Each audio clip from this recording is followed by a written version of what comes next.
चिन्तयन्तो माम् ये जना पर्युपासते तेषां नित्याभियुक्तानां योगम क्षेमम वहाम्यहम्।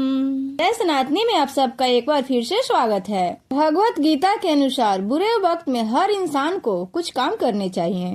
बुरे से बुरे समय में हिम्मत देती हैं श्री कृष्ण की श्रीमद् भागवत गीता में कही हुई ये बातें।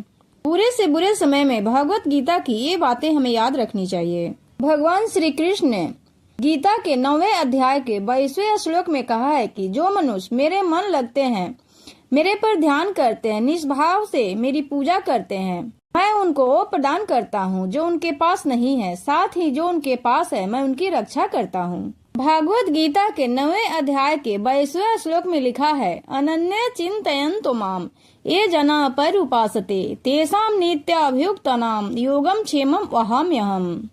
अर्थात जो लोग हमेशा मेरे बारे में सोचते हैं और मेरी अनन्य भक्ति में लीन रहते हैं, उनका मन हमेशा मुझ में तत्लीन रहता है। उनकी जो भी जरूरतें हैं मैं उन्हें पूरा करता हूँ और जो उनके पास है मैं उनकी रक्षा करता हूँ। मैं अपने भक्तों की रक्षा का दायित्व स्वयं लेता हूँ। प्रत्येक व्यक्ति के जीवन में अच्छे और बुरे समय आते हैं।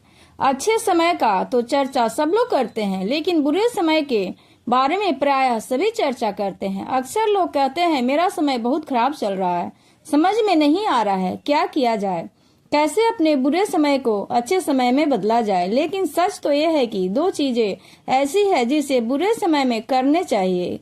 भगवान श्री कृष्ण ने गीता में बुरे समय के लिए क्या कहा है, इसे आज हम जानेंगे। आगे हम इस कहानी के माध्यम से जानते हैं। एक बहुत ही गरीब किसान था। वह बहुत ही गरीब था लेकिन मेहनती और खुश रहता था। वह रोज सुबह उठकर मंदिर में जाकर केवल 10 मिनट भगवान के आगे हाथ जोड़कर प्रार्थना करता था। उस किसान की पत्नी भी हर रोज उसके साथ मंदिर जाती थी। प्रार्थना करके वह सारा दिन अपने खेतों में काम करता था। उसका जीवन बहुत अच्छा चल रहा था। उसकी मेहनत से वह कुछ ज्यादा तो नहीं कमा पाता था, लेकिन जितना भी कमाता था उसमें से कुछ पैसे लोगों की भलाई में लगा देता था। एक दिन उस किसान के गांव में बीमारी फैल गई। किसान का इकलौता बेटा बीमार हो गया। किसान के गांव में इस बीमारी का इलाज के लिए कोई अच्छा डॉक्टर नहीं था। पास के शहर में उस बालक को ले जाया गया। शहर के इस अस्पताल का इलाज बहुत महंगा था। उस बेचारे किसान के लिए अस्पताल और डॉक्टर का खर्चा आदि दे पाना बहुत मुश्किल था। किसान प्रतिदिन हिम्मत हारता जा रहा था। एक दिन अस्पताल में बैठे बैठे वह इतना हताश हो गया कि वह जोर जोर से रोने लगा। साथ ही कहने लगा, पता नहीं किस चीज का बदला भगवान मुझसे ले रहे हैं। कभी वह खुद को कोसता तो कभी भगवान को। लेकिन किसान की पत्नी को भगवान पर अटूट विश्वास था, लेकिन किसान को आशा की कोई किरण नजर नहीं आ रही थी। अस्पताल के कुछ ही दूरी पर मंदिर था। किसान की पत्नी हर रोज उस मंदिर में प्रार्थना करने जाती थी, लेकिन किसान का मन प्रार्थना करने का नहीं करता था। डॉक्टर ने उस किसान से कहा, बच्चे के इलाज के लिए 10,000 रुपये की आवश्यकता है, पर किसान के लिए इतनी बड़ी रकम इकट्ठा कर पाना मुश्किल था। किसान की पत्नी अब भी मंदिर जाती थी। वह भगवान के आगे हाथ जोड़कर प्रार्थना करती रही कि उसका पुत्र ठीक हो जाए। एक दिन मंदिर में एक सेठ आया। उसने किसान की पत्नी को कहा कि उसने किसान की बात उस दिन अस्पताल में सुनी थी। सेठ को बातों ही बातों में पता चला कि किसान को 10,000 रुपये की जरूरत है। इस पर सेठ ने अपनी जेब से 10,000 निकाल कर देते हुए बोला कि इसके पास इतने रुपए ही हैं।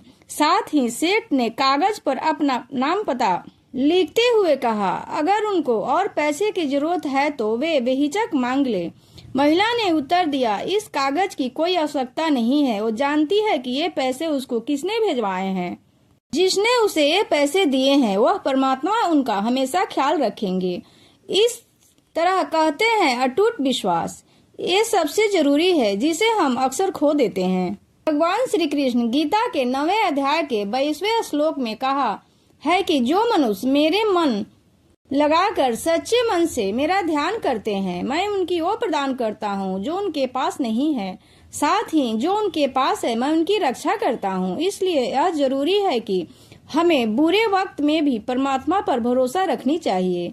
इसके अलावा गीता के दूसरे अध्याय के 14वें श्लोक में कहा गया है कि सुख और दुख का भाव इंद्रियों से निकलता है, ये मौसम के समान है, यानी ये सुख और दुख दोनों ही हमेशा नहीं रहेंगे। इसलिए हमें सुख और दुख का समान भाव से समान करना चाहिए। बुरे से बुरे समय में भी हमें अपना विश्वास भगवान पर बनाए रखना चाहिए। जय श्री कृष्णा। इसी के साथ हम अपनी वाणी को विराम देते हैं।